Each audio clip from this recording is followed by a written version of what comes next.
Welcome back. Thank you for staying with us. This is Beyond Wild is One. We are glad you're watching. I'm Eric Njoka. Our top stories at this hour. Trump administration tells U.S. departments to prepare plans to initiate large-scale reductions in workforce and adopt agency reorganization plans by March 13th.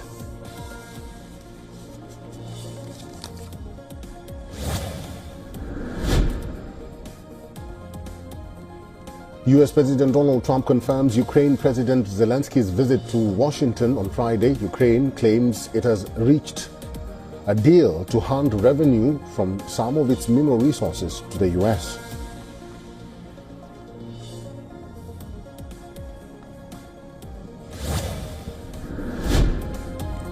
India slams Pakistan. Indian diplomat calls Pakistan a failed state that is surviving on international handouts at the United Nations Human Rights Council.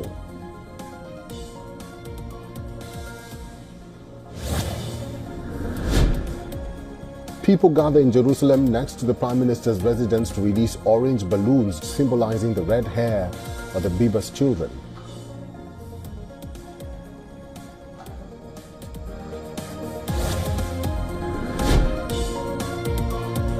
A child dies from measles in Texas. State's health department says it is the first fatality in an outbreak that has made over 130 people sick in the state.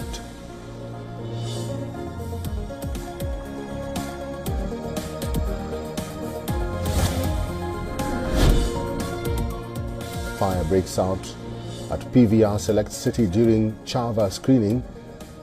Panic-gripped cinema goers as a corner of the movie screen of PVR cinemas at the mall caught fire during the 4:15 p.m. screening of the film.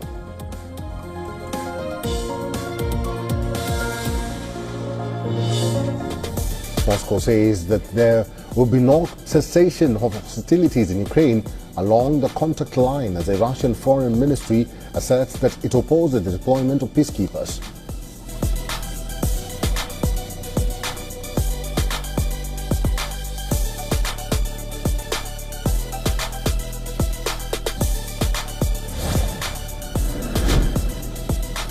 British Prime Minister Keir Starmer calls for lasting peace in Ukraine, this ahead of his meeting with US President Donald Trump in Washington on Thursday.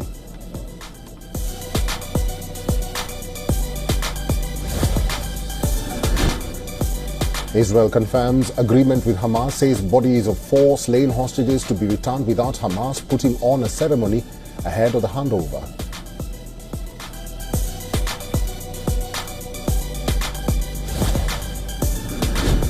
Egypt rejects Israeli opposition leaders' proposal to take over the administration of Gaza, says the idea is unacceptable and contrary to the long-standing Egyptian and Arab position on the Palestinian cause.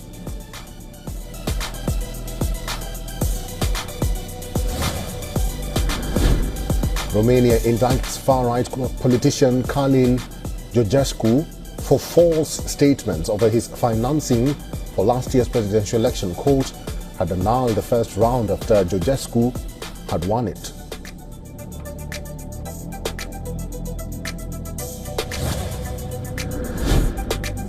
New U.S. home sales fell more than expected in January, dropping 10.5% from December as cold weather and high living costs weighed on buyers.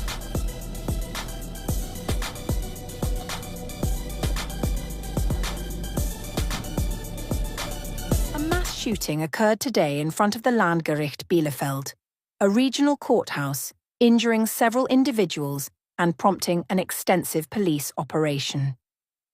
The incident took place shortly before noon on Wednesday, February 26, 2025, when an unidentified gunman opened fire in the busy area.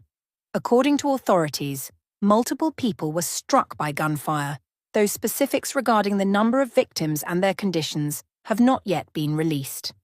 Emergency services are on the scene providing medical aid, while police have secured the vicinity around the courthouse. Witnesses reported panic as shots were fired, with people fleeing or seeking cover. The motive for the shooting remains under investigation, and officials have not confirmed whether the perpetrator acted alone. a significant police presence, including armed units and aerial support, has been deployed to manage the situation and ensure public safety. Authorities have advised residents to avoid the area as they work to establish the circumstances surrounding the attack. The incident has heightened concerns in Germany, a country that has experienced sporadic but notable acts of violence in recent years. Public reaction on social media platforms, including X, reflects growing unease among local residents. Chancellor Olaf Scholz is anticipated to deliver a statement later today in response to the event. Hindus across the world are celebrating Mahashivratri.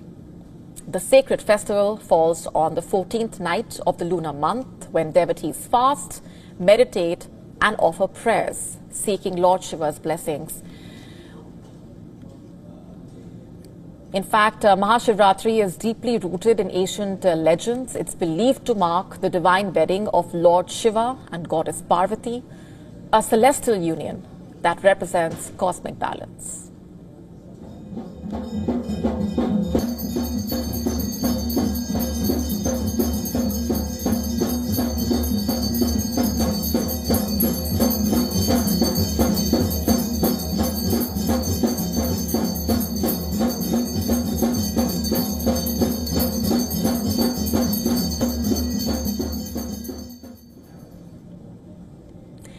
This year's Mahashivratri holds even greater significance as it coincides with the conclusion of the Mahakumbh, the world's largest religious gathering.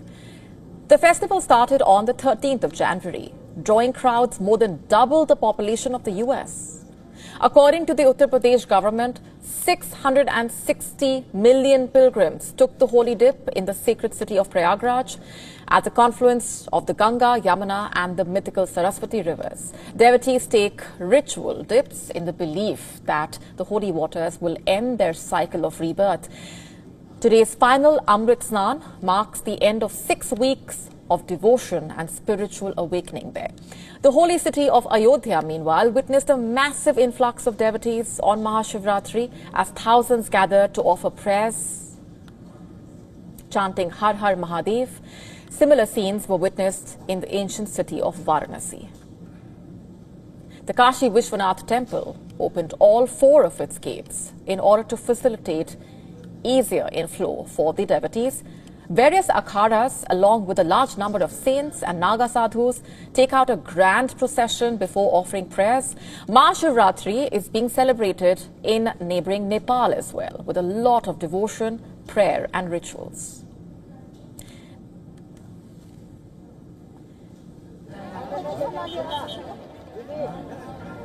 The echoes of devotion transcending borders, uniting millions in the timeless worship of Lord Shiva.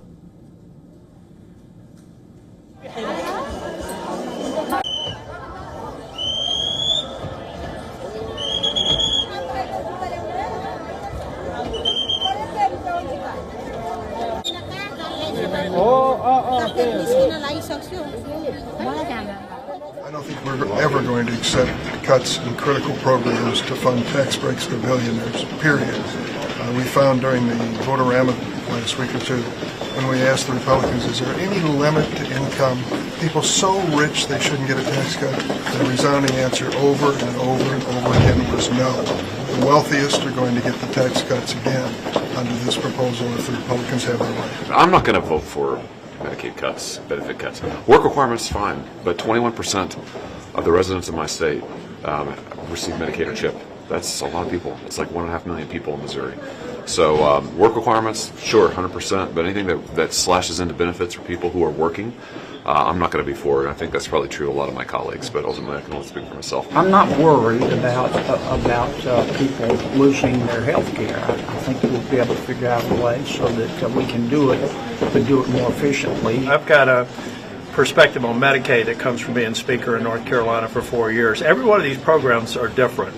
And so when we talk about moving and cutting, We need to talk about how we do that in an orderly fashion, and I just need to look at what the proposals are. If you just do it cold turkey, there's going to be a lot of unintended consequences that our members need to think through, whether it's a red state or blue state. Meanwhile, President Trump says tariffs on Canada and Mexico are back on the table starting next week. This comes after a month-long pause the president put in place to pressure the countries to do more to address illegal immigration. Washington correspondent Maddie Beer-Temple reports on what the president wants to see next from its neighboring allies. President Trump said 25% tariffs on goods from Canada and Mexico will start next week. We're on time with the tariffs, and it seems like that's moving along very rapidly. The president suspended the start of import taxes earlier this month that he said the countries would face if they didn't address illegal immigration and drugs at the borders.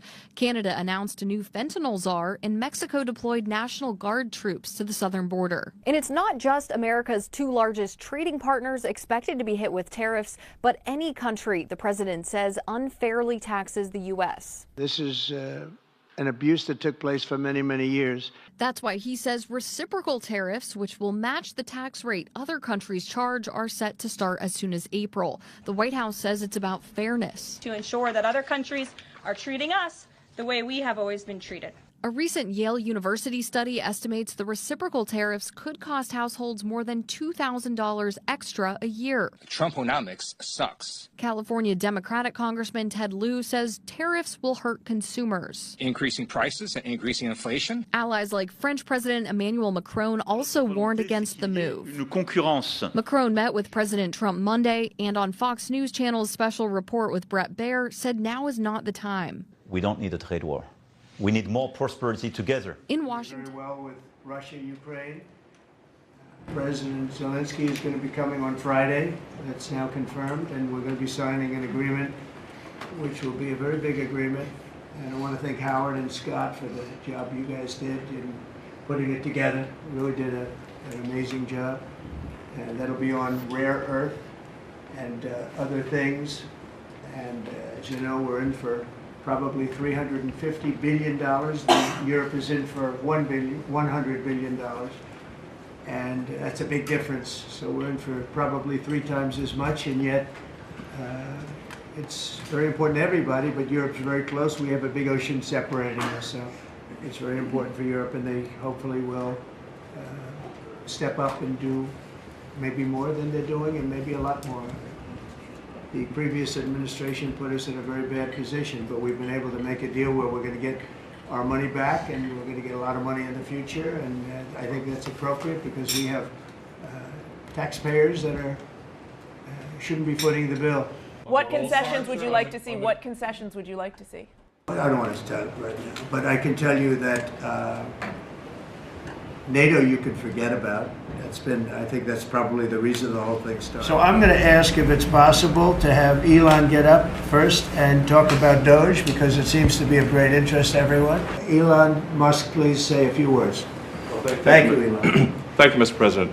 I actually just call myself a humble tech support here, because this is actually, as crazy as it sounds, that is almost a literal description of the work that the Doge team is doing, is helping fix the government computer systems. Many of these systems are extremely old. They don't communicate. There are a lot of mistakes in the systems. So we are actually tech support. It's ironic, but it's true. The overall goal here with the Doge team is to help address the enormous deficit. We simply cannot sustain as a country $2 trillion deficits. If we don't do this, America will go bankrupt. That's why it has to be done. Is there a timeline in place for next moves for people being fired? To be clear, I think that email perhaps was best interpreted as a performance review, but actually it was a pulse check review. Do you have a pulse? Do you have a pulse and 2 neurons? So if you have a pulse and 2 neurons, you can reply to an email. I'd like to add, wait a minute, wait. I'd like to add that those million people that haven't responded, though, Elon, they are on the bubble. You know, I wouldn't say that we're thrilled about it. You know, they haven't responded. Now, maybe they don't exist. Maybe we're paying people that don't exist. Don't forget, we just got here. This group just got here. But those people are on the bubble, as they say. You know, they're going to be gone. Mr. President, on the EU tariffs, Mr. President, have you just made a decision on what level you will seek on tariffs in the European Union?